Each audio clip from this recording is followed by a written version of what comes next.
안녕하세요, 원지입니다. 여러분은 스스로에게 얼마나 많은 질문을 하시는가요?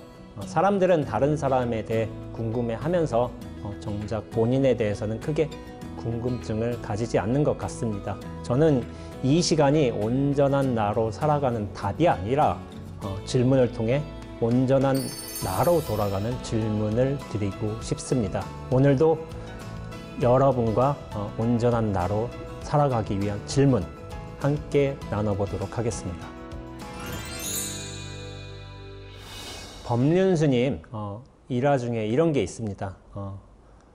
언젠가 법륜스님이 봉암사에서 사중의 일을 도맡아 하는 부목소임을 자청해서 봉암사에서 지내신 적이 있으세요? 당신께서는 앞으로 할 일에 대한 새로운 모색을 하기 위해서 그렇게 아무도 모르는 곳에서 자신을 돌이켜볼 필요가 있으셨기에 그렇게 부목을 자청하셨던 것이라고 해요. 그렇게 이제 부목 일을 시작하게 되었는데, 근데 부목 일을 하다 보니까 사중의 일들이 뭔가 이제 순리대로 원만하게 완벽하게 돌아가지 않는 것을 좀 보신 거예요. 그러니까 일을 이렇게 해서야 되겠는가, 내가 이걸 다 수습해서 정상의 자리로 돌려놓겠다, 이런 생각을 하셨던가 봐요. 그러니까 불철주야 낮이고 밤이고 일을 너무 열심히 하시는 거예요. 그렇게 이제 부목 일을 하는 게 사실은 어떤 여유의 시간과 생각의 기회를 갖기 위해서였는데 부목 일에 오히려 빠져버리신 거예요. 당시에 당신께서 이제 하시던 일을 좀 내려놓고서 근본을 돌아가기 위해 그렇게 이제 부목 일을 자청하셨는데 일에 너무 빠져버리신 거예요. 그러니까 하루는 언젠가 이제 장작을 열심히 땀을 흘리면서 좀 패고 계셨던가 봐요. 그러니까 그 모습을 지켜본 서암 스님께서 옆을 지나가시면서 한마디 툭 던지시더랍니다. 자네 없이도 이제까지 봉암사 잘 있었네. 별스럽지 않게 들을 수 있는 말이죠. 그런데 서암 스님께서는 법륜스님의 생각을 꿰뚫어 보신 거죠. 그러면서 이런 말씀하신 거예요. 자네 없이도 이제껏 봉암사 잘 있었네. 이 일화와 관련되어서 저는 임재 스님이 어록에서 설하신 수처작주 입처계진을 한번 말씀드려 보도록 하겠습니다. 어록의 내용은 다음과 같습니다. 임재 스님이 대중들에게 말하였다. 수행자들이여, 불법은 애써 공부하고 노력하는데 있지 않다. 그저 평상 그대로 아무 일 없으면 되는 것이다. 똥 누고 오줌 싸며 옷 입고 밥 먹으며 피곤하면 누워 쉰다. 어리석은 사람들은 나를 비웃겠지만 지혜로운 이는 이 도리를 알 것이다. 옛사람이 말하길 자기 마음 밖을 향해서 공부하는 사람은 모두 어리석고 미련한 놈들이다 라고 하였다. 그대들은 이르는 곳마다 주인이 되면 서 있는 곳 모두가 진실해질 것이다. 어떤 경계가 닥쳐온다 해도 이를 바꿔놓을 수 없다. 설령 묵은 습기와 오목안제의 엿보가 있어도 저절로 해탈의 큰 바다가 될 것이다. 여기서 수처작주 입처계지는 이르는 곳마다 주인이 되면 서 있는 곳 모두가 진실하다는 뜻입니다.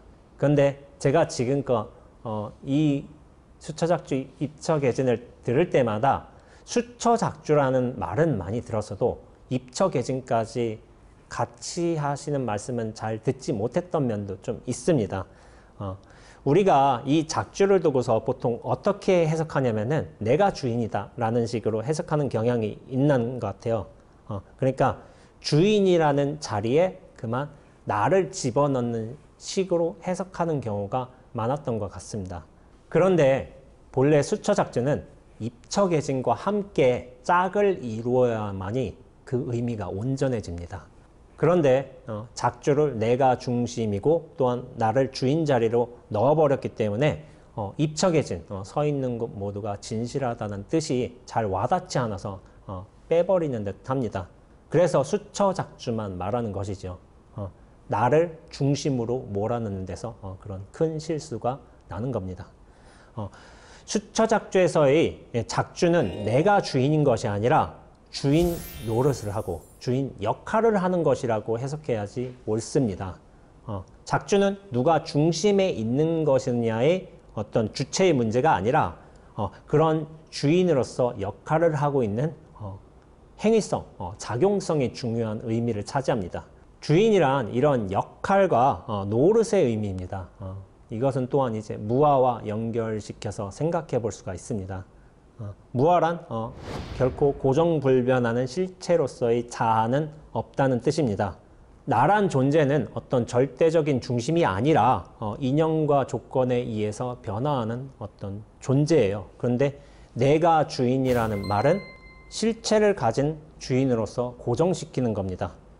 그러나 무수히 변해가는 인연과 상황 속에서 그에 맞는 역할을 대응을 하는 것이 사실은 주인의 진정한 의미입니다. 우리가 머무는 처소는 계속 변하죠. 그 처소에 따라서 역할이 달라지는 게 사실 주인인 거죠. 원제라는 수행자를 한번 예로 들어볼게요. 저는 기본적으로 절집에서 스님이고 집에서는 아들이고 또한 대학 동기에게는 친구이고 또한 여행을 좋아하는 사람에게는 세계일주 여행가이고 또한 선 공부를 하는 분들에게는 스승이기도 합니다. 고정된 실체를 두지 않는다면은 변화하는 인연과 상황에 따라서 다양한 역할을 수행할 수 있는 거죠. 이것이 수처작주의 의미입니다. 내가 주인인 것이 아니라 처하는 인연마다 각기 다른 역할을 여실하게 해내기 때문에 주인이 되는 겁니다. 그런데 행여 제가 집에 가서 스님의 역할을 하려고 한다거나 아니면 대학 동기를 만나면서 스승의 역할을 한다고 한다면은 그것은 주인이 아니라 아상과 에고의 욕심에 사로잡히는 꼴이 되는 겁니다. 이렇듯 나를 그 모든 상황과 판단의 중심으로 고정시켜야 함이 모든 실체화의 근원이고 또한 번뇌의 시작입니다. 실체화를 벗어나 그 어떤 모습과 중심에 묶이지 않는다면은 나라는 존재도 상황과 조건에 따라서 다양한 주인의 역할을 할 수 있는데도 말입니다. 작주란 내가 고정된 주인으로서 중심이 되어야 한다는 위치의 문제가 아니라 그렇게 내가 인연과 상황에 맞게끔 다양하게 변화하는 역할의 문제라고 보아야 합니다. 내가 주인이라는 집착으로 머무름이 없기만 하다면은 오히려 상황에 따라서 스님도 되고 아들도 되고 친구도 되고 여행가도 되고 스승도 될 수 있는 겁니다. 이러할 때야 비로소 입착해진 서 있는 곳 모두가 진실해집니다.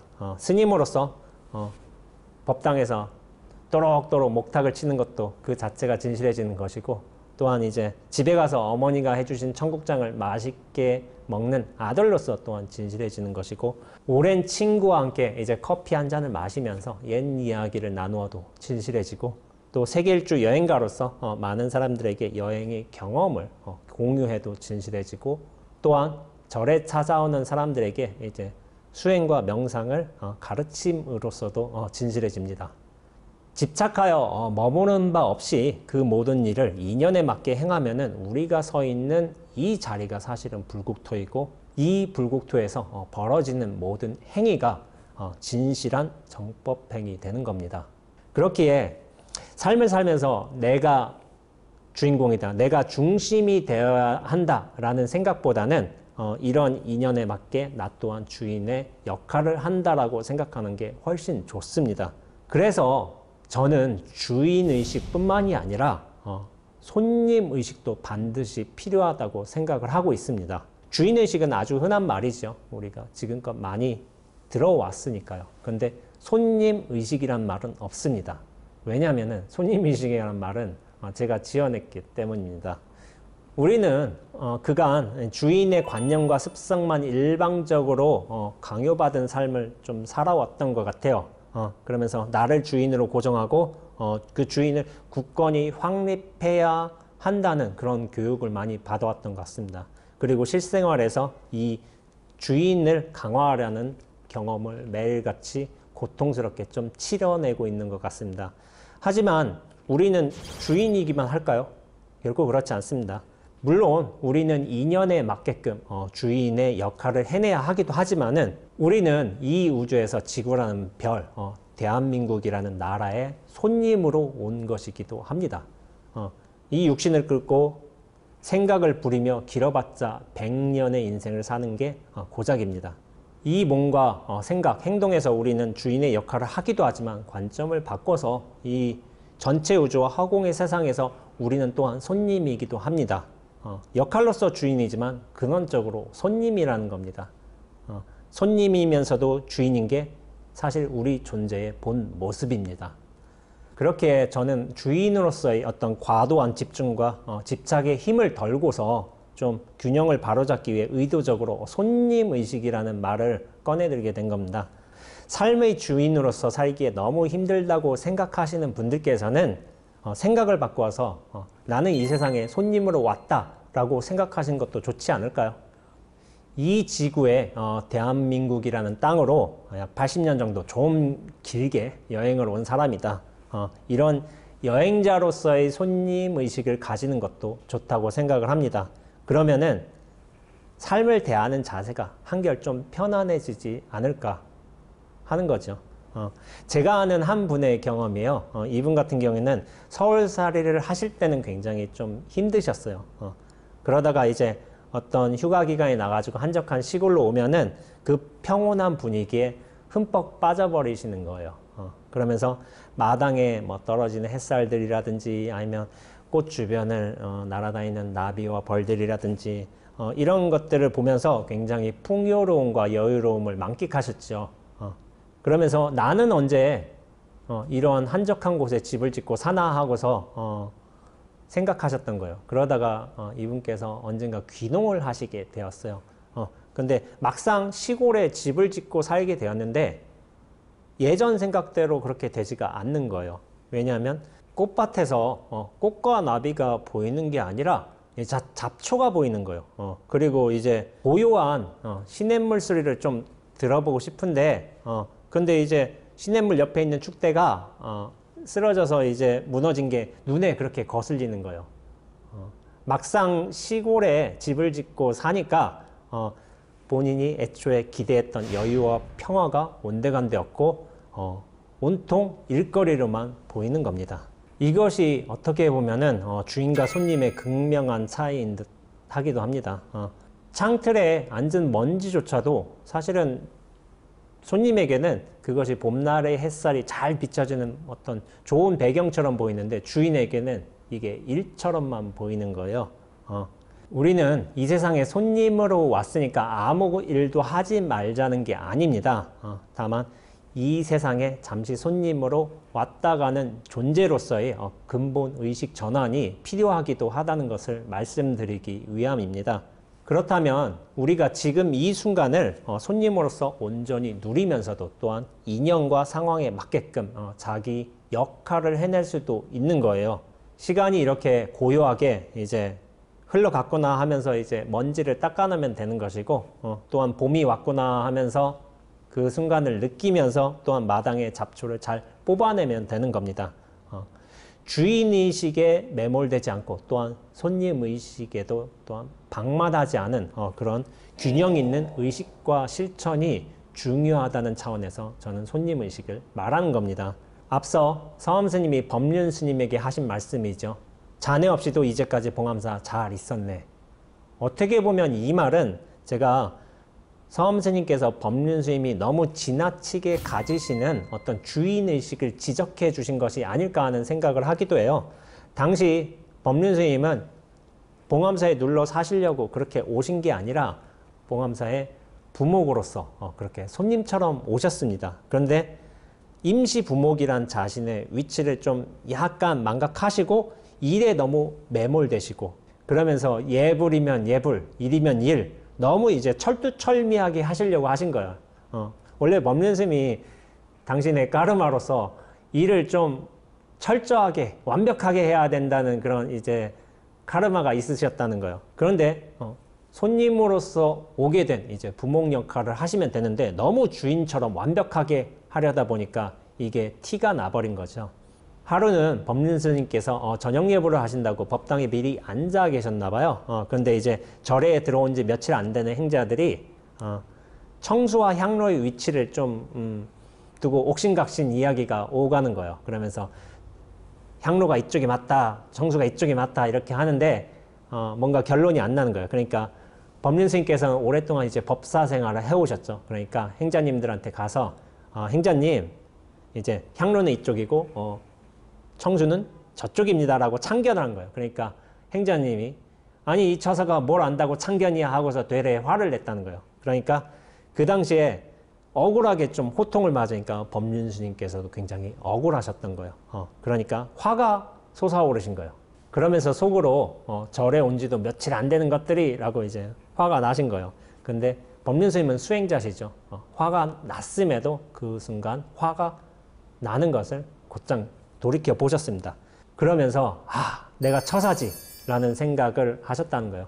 법륜스님께서 당시에 봉암사에 이제 부목 처사로 임시로 온 것이지만은 그렇게 껍데기 옷만 갈아입고 나를 버렸다고 생각을 하셨지만은 속으로는 이게 나다, 이게 내 생각이 옳다라는 생각을 강하게 움켜쥐고 있음을 보셨다고 말씀하시는 거예요. 이런 일들이 벌어지니까 스님과 행자님들 사이에서도 결국 법륜스님에 대한 소문이 돈 거예요. 이를 당시에 이제 조실이셨던 이제 서엄 스님께서 들으시고 일부러 법륜 스님에게 찾아와 그렇게 슬쩍 말해주신 거죠. 자네 없이도 이제까지 봉암사 잘 있었네. 이것은 이제 부모고로서의 어떤 임시라는 이제 본분을 알고 상황에 맞지 않은 너무 큰 주인의식에 매몰되지 않았으면 좋겠다 하는 식의 서엄 스님의 어떤 경책이 아니었던가 싶어요. 법륜 스님은 당시에 내가 없으면 이 봉암사 운영이 제대로 안 된다라고 이제 죽기 살기로 열심히 하셨다고 해요. 그런데 서엄 스님의 이러한 경책을 듣고 난 뒤에 나에 대한 중십성 또한 일에 대한 집착을 탁 내려놓으실 수 있었다고 합니다. 법륜 스님이 그렇게 봉암사에 손님으로 오신 것이듯 사실 우리라는 존재도 이 우주와 세상에 손님으로 온 것이기도 합니다. 서엄 스님은 어떻게 보면은 이런 손님으로서의 기본을 잊지 말라는 그런 간곡한 당부를 하신 것인지도 모릅니다. 지나치고 과도한 주인의식 때문에 너무 힘들어하는 우리들을 염려해서 그렇게 손님의식을 말씀하신 것인지도 모른다고 저는 그렇게 생각하는 거예요. 우리는 이 세상에 주인으로 일하려고만 온 것도 아니고 또한 손님으로 놀려고 온 것만도 아닙니다. 주인이자 손님으로 또한 손님이자 주인으로 이 두 가지 역할을 균형 있게 해내갈 필요가 있습니다. 이 주인과 손님의 역할이 균형 있게 잘 맞춰진다면은 응무수조 이생기심, 금강경의 아주 이 유명한 언구처럼 마땅히 머무는 법 없이 그 마음이 나지 않을까요? 또 나의 집착함이 없이 그 모든 일을 원만하게 행할 수 있지 않을까요? 또 그 어떤 머무르는 바 없이 모든 일들이 자연스럽게 흘러가지 않을까요? 나라는 존재는 이 세상에 기본적으로 손님으로 왔습니다. 그러나 인연에 따라서 이런 일도 하고 저런 일도 하는 또한 주인 역할을 해내가고 있습니다. 이런 주인의식과 손님의식을 균형 있게 갖추면서 살아가신다면 입척해진 곧 내가 서 있는 이 세상의 그 모든 일들이 진실함으로 돌아갈 것이라고 저는 믿고 있습니다.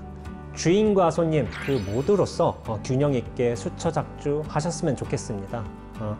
그렇다면 사람과 세상은 자연스럽게 입처개진이 될 겁니다. 그렇게 두두물물 낱낱의 일들이 진실해진다면 우리는 불국토에서 진정한 주인으로 살게 될 것입니다. 살다 보면 우리는 작은 것에도 마음을 빼앗기게 되고 또 집착하고 매달리기도 합니다. 그럴 때에는 작고 좁은 이기적인 나에서 벗어나서 온 우주 전체로서의 큰 나를 바라보시기 바랍니다. 우주의 아주 작은 존재가 집착하는 더 작은 존재, 그것이 과연 우리에게 필요한 것일까요? 그럼 우리 적당히 건강하고 적당히 행복합시다. 원지였습니다.